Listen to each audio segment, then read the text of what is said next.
The rain hammered against the cafe windows in Gangnam like bullets, but inside, Kong Min sat perfectly still in his wheelchair, staring at two untouched iced Americanos. The second cup mocked him, a reminder that even men who controlled half of Seoul's underground could be stood up like common fools. His fingers drummed against the armrest, a rare display of vulnerability that his security team pretended not to notice from their positions by the door. If you want to see where this impossible love story goes, hit that like and subscribe button right now. Trust me, you won't want to miss what happens next. He should leave. He should wheel himself out of this overpriced cafe and return to the penthouse where loneliness waited like an old friend. But something kept him frozen in place, watching couples laugh and students study, all of them moving through a world he could observe but never truly join. The wheelchair had done that, taken a man feared across Seoul and reduced him to someone people either pitied or pretended not to see. Why do you look so sad, Ajushi? Min's head snapped up. A small girl with beautiful dark skin and colorful beaded braids stood beside his table, her head tilted in genuine curiosity. She couldn't have been more than 6 years old, wearing a pink jacket with a cartoon elephant on it. Her English carried the musical lilt of West Africa. Zainab. A woman's voice cut through the cafe's ambient noise, sharp with panic. I told you not to bother people. The woman rushed over, and Min found himself staring. She was stunning in that exhausted way that working mothers often are. Natural hair pulled back in a hasty bun, smooth dark skin, eyes that held both fire and fatigue. Nigerian, he guessed from her accent as she began apologizing in broken Korean. I'm so sorry, sir. She doesn't understand. We don't mean to disturb. You speak English? Min interrupted, switching languages smoothly. The woman's eyes widened in surprise. Yes. Then tell your daughter she hasn't disturbed me at all. He looked down at Zainab, who was still studying him with unnerving directness. What's your name? Zainab Okafor, she announced proudly. Are you sad because you're in that chair? My mommy says being different is hard in Korea. Zainab. The mother's face flushed with embarrassment, but Min held up a hand. Your mommy is very wise. He gestured to the extra coffee. I was waiting for someone who didn't come. Would you like hot chocolate instead? The girl's face lit up, but her mother immediately protested. No, we can't accept. We were just leaving. Please. Something in Min's voice made her pause. I'm Kong Min. And I'd like the company, if you don't mind. Just 10 minutes. Grace, she introduced herself as Grace Okafor, hesitated before sliding into the seat across from him. She kept her purse in her lap, body angled toward the door like she might bolt at any moment. Min ordered the hot chocolate and another coffee, then turned his attention back to them. How long have you been in Korea? He asked. 3 years, Grace said quietly. I came for better opportunities. Better life for Zainab. And has it been better? She laughed, but there was no humor in it. Some days I wonder. I work 2 jobs, English tutor and caregiver. The pay is better than Lagos, but, she glanced at Zainab, who was drawing pictures on a napkin. Everything costs more. And people stare. Not always kindly. Min understood that more than she knew. What about Zainab's father? Not in the picture. Never was. Grace's jaw tightened. It's just us. Something twisted in Min's chest. He recognized that isolation, that defensive pride that came from facing the world alone. I know what it's like, he said softly. To be seen as something other than human. Just different. Just other. Grace's eyes met his, really met them for the first time, and Min felt something shift in the air between them. Yes, she whispered. Yes, you do understand. Zainab looked up from her drawing. Are you going to be friends with my mommy? She needs friends. She cries sometimes when she thinks I'm sleeping. Zainab. Grace's voice cracked with mortification, but Min couldn't look away from her face, from the vulnerability she was trying desperately to hide. I'd like that, he said, still holding Grace's gaze. To be friends.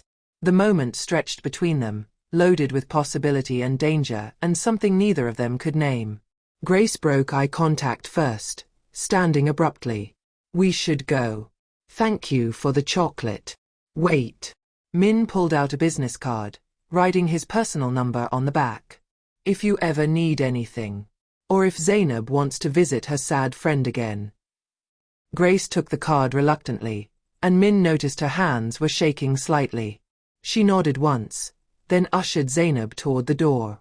Min watched them go, watched Grace's straight back and proud shoulders even as she navigated a world that constantly tried to diminish her. He should let them disappear into the Seoul rain. Getting involved with civilians, especially a foreign woman with a child, was dangerous for everyone. His world didn't allow for soft things, for hope, for connection. But under the table, Zainab had left a small stuffed elephant, and Min found himself staring at it like it was a message from fate itself. 3 days later, Grace was crying in the tiny bathroom of her Gozawon when her phone rang. She'd just gotten off a video call with her mother in Lagos, lying through her teeth about how wonderful life in Korea was, how Zainab was thriving, how the money was rolling in. She hadn't mentioned the 20 million won hospital bill from Zainab's emergency appendectomy 2 months ago. Hadn't mentioned working 16-hour days. Hadn't mentioned the visa stress that kept her awake at night. The number was unknown, but something made her answer. Hello. Ms. Okafor? This is Young, assistant to Kong Min. We have something that belongs to your daughter.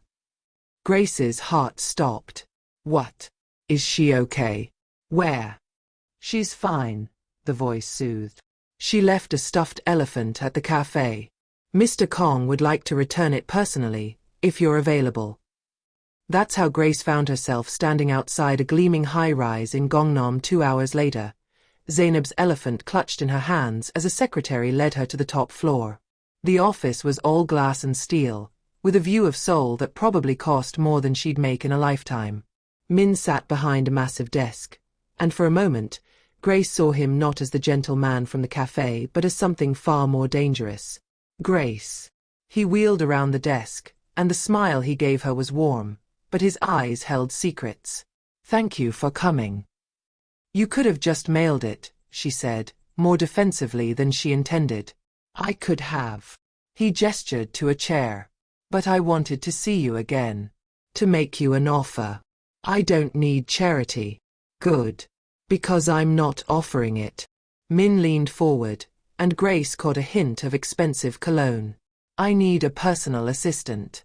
Someone I can trust. Someone outside my usual world. The job pays 100 million won annually, full health coverage including retroactive bills, and flexible hours for Zainab's care. I'll also sponsor your visa. Grace's breath caught. That kind of money would solve everything. Everything. Why me? Because your daughter asked if I was sad, and you didn't treat me like a monster or a charity case. In my world, that's rare. He paused. In yours too, I imagine. She wanted to say no. Every instinct screamed that this was too good, too dangerous, too complicated. But then she thought of Zainab, of the hospital bills, of the constant fear that one wrong move would send them back to Lagos in defeat. I have conditions, she heard herself say. Min's smile widened. I'd be disappointed if you didn't. I leave every day at 4 to get Zainab from school. No illegal activity in my presence. 1-month trial. And I keep my dignity. This is a job, not a handout. My culture, my identity, they're respected. Done. He extended his hand, and when Grace took it, she felt calluses that spoke of a violent past. Welcome to my world, Grace Okafor.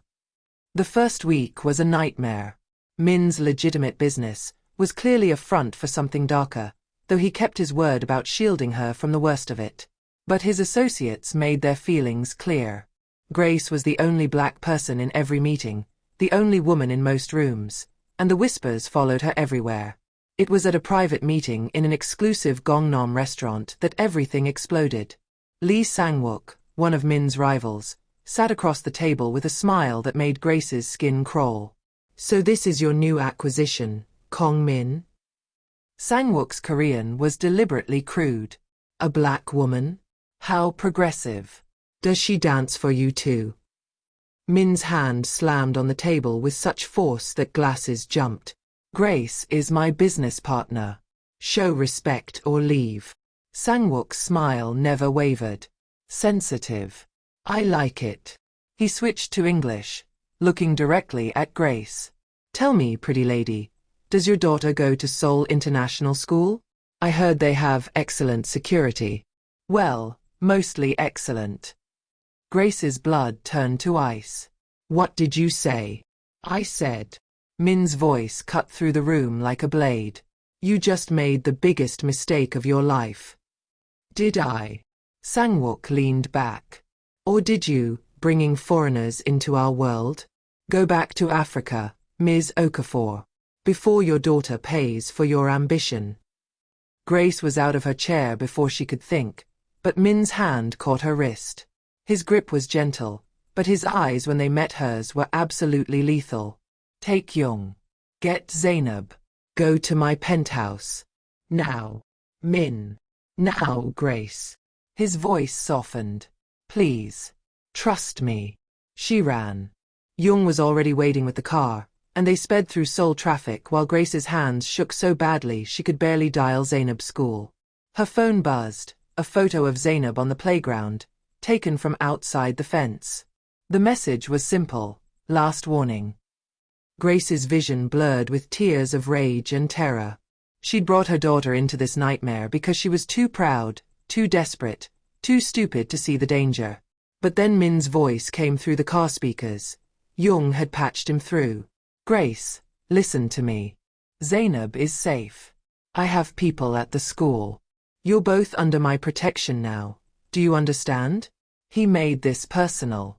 He threatened my family. I'm not your family, Grace whispered. The pause stretched for 3 heartbeats. You are now. Min's penthouse was nothing like Grace expected. Yes, it had the obligatory floor-to-ceiling windows overlooking the Han River, the minimalist furniture that screamed wealth, but it also had something else, warmth. Photos lined one shelf, carefully arranged. Min as a younger man, standing on 2 legs with his arm around an older woman. A certificate from a martial arts competition. A child's drawing, faded with age. Grace and Zainab had been there for 3 days, under guard, while Min systematically dismantled Lee Sang-wook's entire operation. Young brought updates, accounts frozen, warehouses raided, allies deserting like rats from a sinking ship. Min was thorough, ruthless, and absolutely terrifying in his efficiency. On the 4th day, Grace couldn't take it anymore. She'd been cooking to keep herself calm, filling the penthouse with the smell of jollof rice and fried plantains, teaching Zainab to dance to Afrobeats in the living room. When Min finally came through the door that evening, he stopped dead at the threshold, staring. It smells like home, he said quietly. Whose home? Grace challenged. She was tired of being grateful, tired of being scared, tired of not knowing where she stood. I don't know anymore. Min wheeled further in, and Grace noticed the exhaustion etched into his face. Mine used to be cold. Now it smells like your kitchen. Zainab ran over, throwing her arms around him without hesitation. A jushi. Mommy made jollof. You have to try it. Something in Min's expression cracked. He let Zainab lead him to the table, and Grace served him a plate with hands that trembled slightly. She watched as he took the first bite, watched his eyes close briefly in appreciation. This is incredible, he said. It's just rice, Grace muttered, but her cheeks warmed. It's home, Min corrected, and the way he looked at her made Grace's breath catch. Thank you. After dinner, after Zainab fell asleep on the couch mid-cartoon, Grace and Min sat on opposite ends of the sofa with careful distance between them. The silence stretched until Grace couldn't bear it. Is he gone? Sang-wook. Kneeling in a warehouse in Incheon, begging for mercy he doesn't deserve. Min's voice was flat. I made him understand. You and Zainab are under my protection. Anyone who threatens you threatens me. Why? The question burst out of Grace before she could stop it. Why are you doing this? The job was one thing, but this, you've started a war for us. Why? Min was quiet for so long Grace thought he wouldn't answer. Then, I've been alone for 5 years. Since the accident that took my legs and the last person who claimed to love me. In my world, people see the wheelchair or the power, never the person. Your daughter asked if I was sad. His voice cracked slightly. No one has cared enough to ask that in years. Grace's throat tightened. I know what it's like. To be invisible. To be seen as something less than human. Just foreign. Just other. Just wrong. Yes. Min turned to her, and in his eyes Grace saw her own loneliness reflected back. You understand. So what do you see when you look at us? Grace whispered. Really? Min reached across the space between them, his hand hovering near her face without quite touching. A chance to be something more than what I've become. A chance to protect something beautiful and real and good in this ugly world I've built. His fingers finally made contact, brushing her cheek so gently she almost didn't feel it. If you'll let me. Grace should pull away. Should remember the danger, the complexity, the impossible gulf between their worlds. But she found herself leaning into his touch, her hand covering his. This world you live in, it nearly got Zainab killed. How can I? I know. Min's thumb traced her jawline, and Grace shivered. I know the risks. I know what I'm asking. But I swear to you, Grace Okafor, on everything I have and everything I am, I will never let harm come to you or your daughter. You have my word. You have my protection. You have. He paused, seeming to struggle with the words. You have me. If you want me. I'm terrified, Grace admitted, but she didn't move away. Of you. Of this. Of wanting something I shouldn't want. So am I. Min's hand slid to the back of her neck, drawing her closer. But I'm more terrified of letting you walk away. The kiss, when it came, was soft and desperate and full of every word neither of them knew how to say. Grace tasted salt, her tears or his, she couldn't tell, and felt 5 years of loneliness crack open like ice under spring sun. Min kissed her like she was precious, like she was chosen, like she was home. When they finally broke apart, Grace was shaking. This is crazy. Completely insane, Min agreed, but he was smiling, really smiling, and Grace realized she'd never seen him look young before. Stay anyway. People will talk. They already do. A Korean gang boss and a Nigerian single mother? In Seoul. Let them talk. Min's hand found hers, fingers interlacing. I've spent 5 years alone because I was too afraid to let anyone see me as less than perfect. Less than whole. You see me, Grace. You and Zainab. You see the person, not the wheelchair, not the power. Do you know how rare that is? I see you because you see me, Grace said softly. In a country that pretends I don't exist half the time and wishes I didn't the other half, you see me. You see Zainab. Not as problems or foreigners or threats. As people. As worthy. You're more than worthy. Min pulled her closer, until she was half in his lap, her head against his shoulder. You're everything. They stayed like that, wrapped around each other on the couch, until the Seoul skyline lit up with night. And for the first time in 3 years, Grace felt like she might actually make it. Like she might actually belong somewhere after all. 6 months later, Grace walked into the same Gangnam café where everything started, but this time she wasn't alone and afraid. This time, Min wheeled in behind her, and Zainab skipped between them, her hand in his. This time, the barista knew their order. 2 iced Americanos, 1 hot chocolate, and a slice of sweet potato cake to share. This time, when people stared, Grace stared back. Let them look at the Nigerian woman with natural hair flowing free, wearing traditional earrings her mother had sent from Lagos. Let them see the powerful man in the wheelchair who looked at her like she hung the moon. Let them witness the small girl with beaded braids and a Korean vocabulary that grew stronger every day. This time, Grace wasn't hiding. They took their usual table by the window, and Grace pulled out the business documents they'd been reviewing. Min's transition to fully legitimate operations was almost complete. Grace had made sure of it. She'd learned his world inside and out, had brought her own intelligence and perspective to his empire, had become not just his partner in name but in truth. "Mommy, can I draw?" Zainab asked, already reaching for her colored pencils. "Of course, baby." Grace kissed her daughter's forehead, then looked up to find Min watching her with an expression that still made her heart skip. "What?" "I love you," he said simply, in Korean, then English, then again in the broken Yoruba he'd been learning from late-night language apps. "I love you, Grace Okafor. I love your daughter. I love the way you fill my home with music and spices and laughter. I love that you never let me hide. I love that you're fierce and proud and refuse to make yourself smaller for anyone."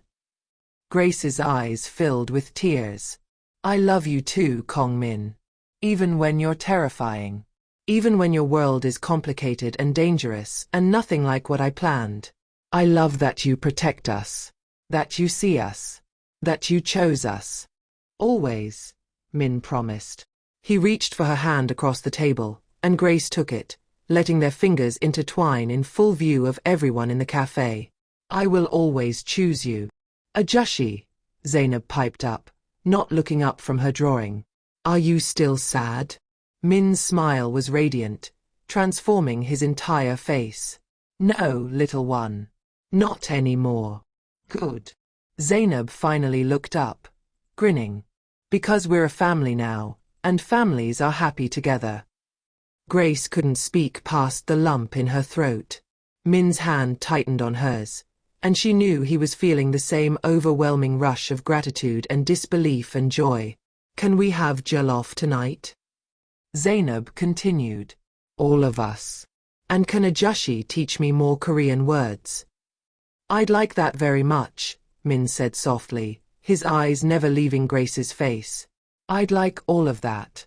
Every day. For as long as you'll have me." Grace leaned across the table, kissing him gently, not caring who saw. "Forever, then." Outside, the rain started again, just like it had 6 months ago. But inside the café, the three of them sat together, warm and safe and chosen. Grace looked at her daughter drawing, at the man who'd become her partner and protector and home, at the life they were building together against all odds. She thought about the girl who'd left Lagos 3 years ago, desperate and afraid. She thought about the woman who'd walked into this café exhausted and alone, wondering if she'd made a terrible mistake coming to Korea. She thought about how close she'd come to giving up, to going back, to accepting that some places just weren't meant for people like her. And then she thought about Zainab asking a sad man in a wheelchair why he looked lonely. About a chance encounter that became a job offer that became protection that became love. About how the most unlikely people could save each other if they were brave enough to be seen. "Thank you," Grace whispered to Min, to Zainab, to the universe itself. "Thank you for seeing me." Min lifted her hand to his lips, pressing a kiss to her knuckles. "Thank you for letting me." The cafe owner brought them their order with a warm smile, no longer surprised by the unusual family that had become regulars. Other customers had stopped staring or had learned to hide it better. Seoul was learning slowly that families came in all forms, that love didn't follow convenient rules, that home was built in the spaces between people brave enough to reach for each other. Grace Okafor had come to Korea looking for opportunity. She'd found something infinitely more valuable. She'd found belonging. She'd found safety. She'd found a man who saw past her skin, her nationality, her circumstances, straight to her soul. And he'd found the same in her. As they sat together watching the rain, planning dinner, discussing business, being a family, Grace knew that this was what home felt like. Not a country or a city or a building, but this feeling right here. This warmth. This acceptance. This love that defied every rule and expectation. They'd saved each other that rainy afternoon, 2 lonely souls in a foreign world. And they'd keep saving each other every single day, for the rest of their lives. If this story touched your heart, if you believe love can find us in the most unexpected places, drop a comment below telling me where you're watching from. And hit that like button if you want more stories about love that breaks all the rules. Don't forget to subscribe because tomorrow, we're diving into another impossible love story that'll make you believe in fate all over again. Grace, Min, and Zainab. 3 people who should never have fit together but somehow became the perfect family. Because sometimes, the best things in life are the ones we never saw coming.